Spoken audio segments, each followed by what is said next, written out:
On May 5th, one of the most respected crypto-native funds in the world quietly admitted what almost nobody on financial Twitter wanted to hear. Multicoin Capital had been accumulating Zcash since February. And within 72 hours of that disclosure, ZEC tore through $600 for the first time in nearly a decade, triggered roughly $62 million in short liquidations, and briefly flipped Monero to become the largest privacy coin on the market.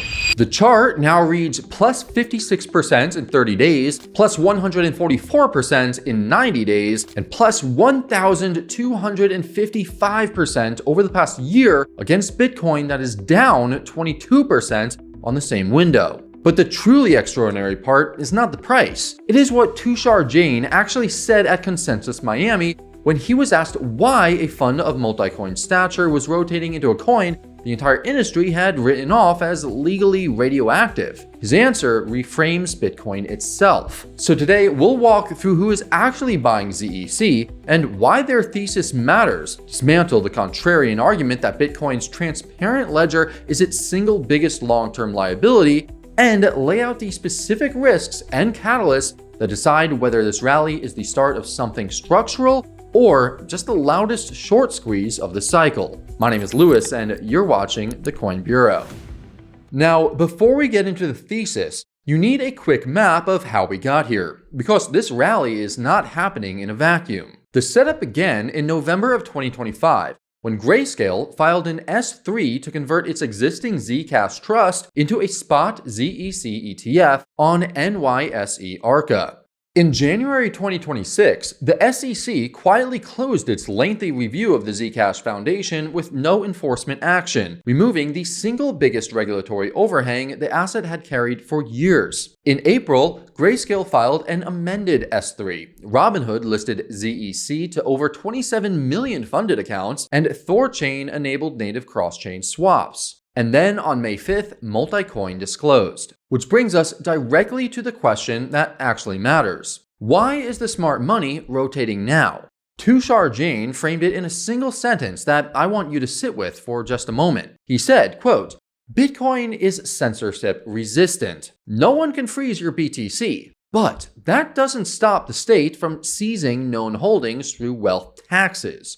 Right? That is not a cypherpunk slogan. That is a fund manager describing the precise mechanism by which a transparent ledger becomes a liability the moment finance moves on-chain. Multicoin's position is significant, accumulated since February, and is being framed as the cleanest public market expression of a thesis around private, censorship-resistant, and seizure-resistant money. And Arthur Hayes is on the same trade too.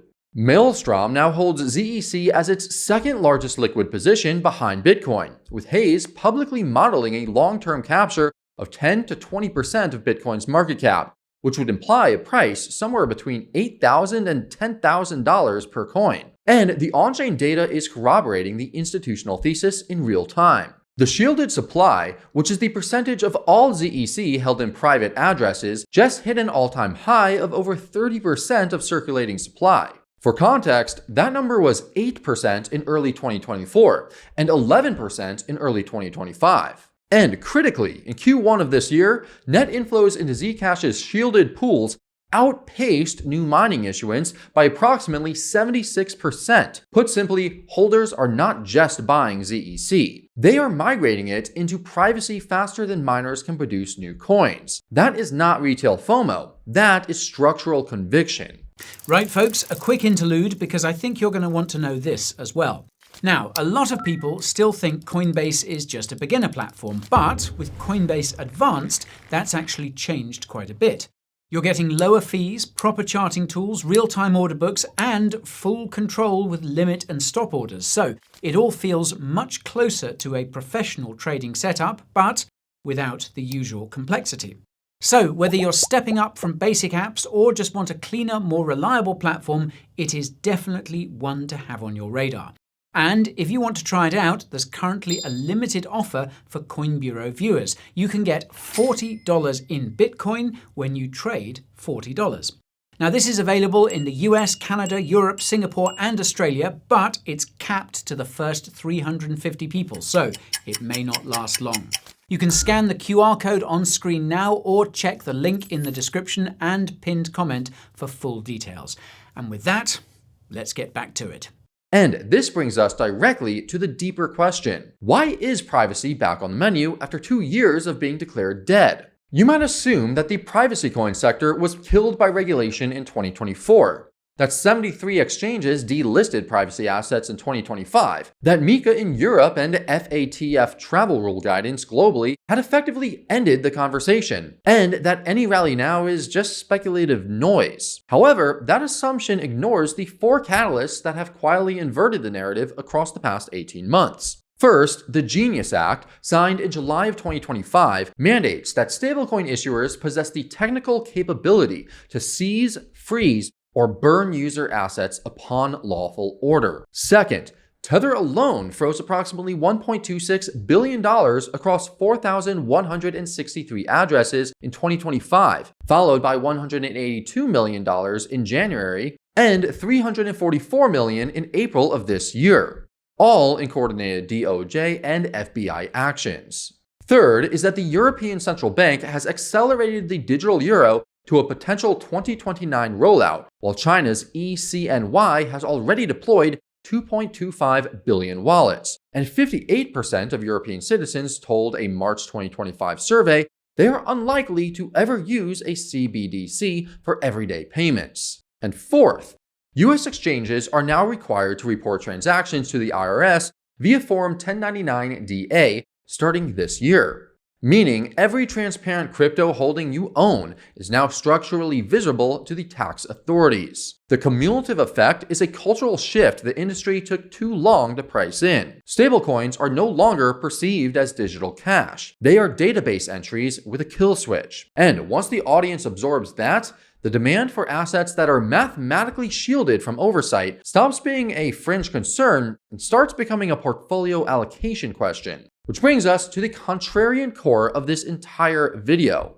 Bitcoin was always designed as pseudo-anonymous, not anonymous. That distinction was technically accurate from day one and has been quietly weaponized by an entire industrial complex of chain analysis firms. Chainalysis is now valued at over $8 billion, maintains a database of more than 5 billion address clusters, and claims up to 94.85% accuracy in identifying illicit service activity. Add Elliptic, TRM Labs, and Arkham Intelligence to the picture, and you have a multi-billion-dollar surveillance layer sitting on top of a ledger that records every transaction permanently. The mechanism is simple. The moment you interact with a KYC-compliant exchange, your real-world identity is permanently tethered to your address cluster, and every historical transaction linked to that cluster becomes legible to a state actor with a subpoena. And of course, we should absolutely trust that the same governments currently freezing stablecoin balances and proposing wealth taxes on unrealized digital asset gains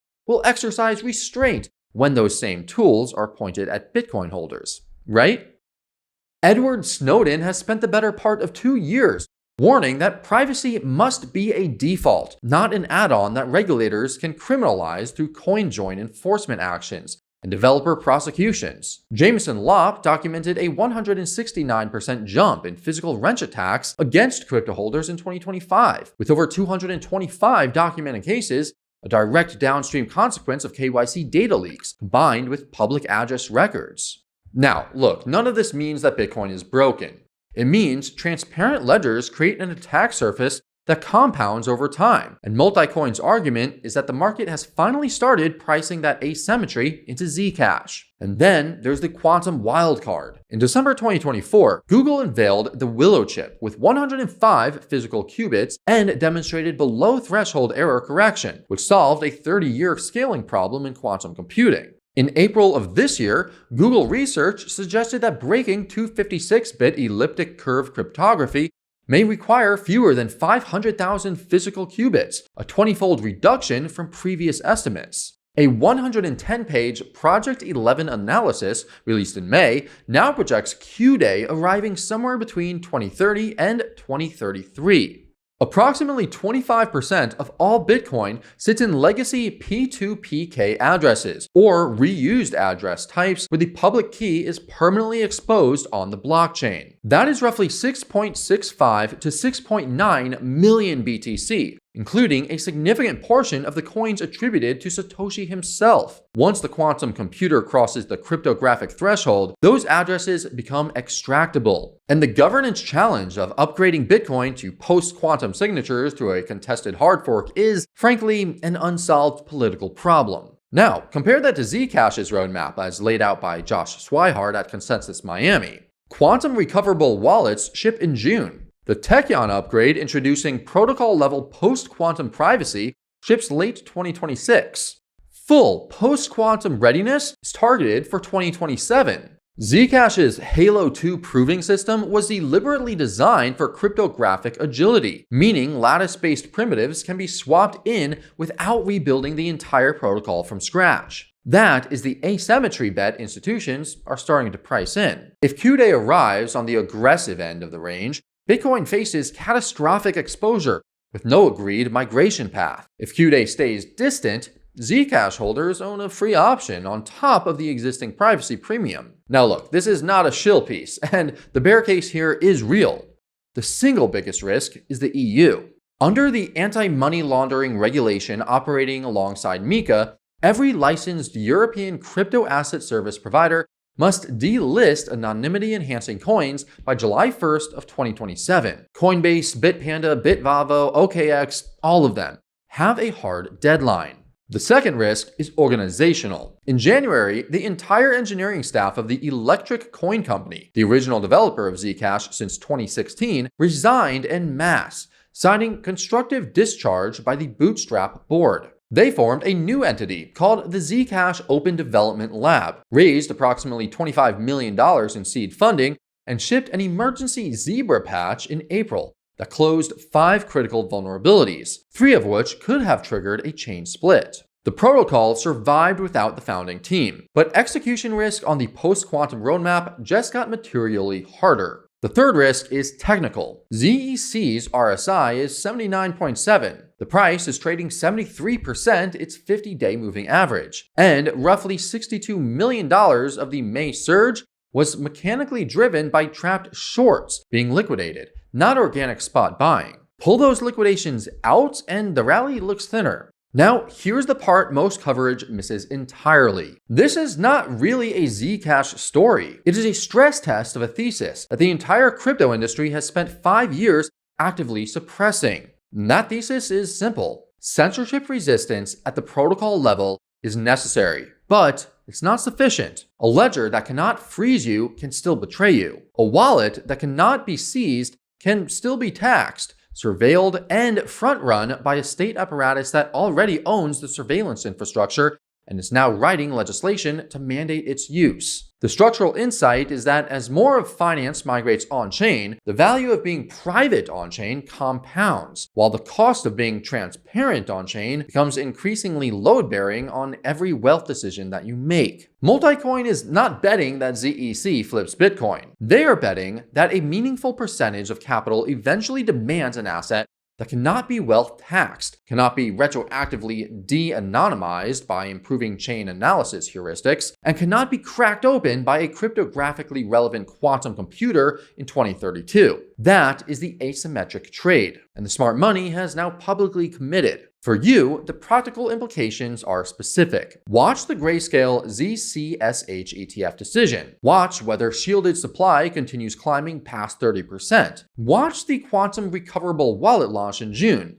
And watch whether Multicoin adds to its position or rotates out. Any two of those signals confirming the same direction is the trade. So here is the question worth thinking carefully about before you close this video. Will Zcash's 2026 rally turn out to be the start of a structural rotation into mathematically private assets that reshapes the next cycle entirely? Or will EU regulation, the loss of the founding development team, and overbought technicals collapse this thesis back into the same delisting graveyard the rest of the privacy sector still occupies?